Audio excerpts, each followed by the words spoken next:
آپ کیا کہتے ہیں کہ ایک غریب بندے کے لیے اس بابرکت غریب بندے کے لیے پاکستان میں گزارا ہی مشکل ہے, رہنا مشکل ہے بالکل.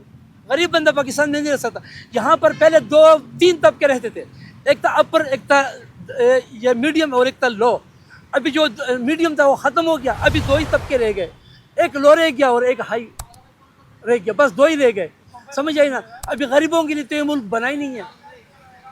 نہ غریب بندہ یہ ملک میں گزارا کر سکتا ہے, نہ کچھ کر بھی سکتا ہے.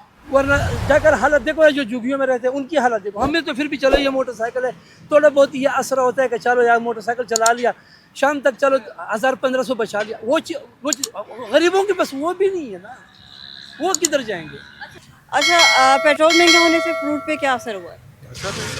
جو پیٹی ہم لاتے تھے 1000 روپے کی, وہ 1500 کی ہوگی, 1400 کی, 1500 کی.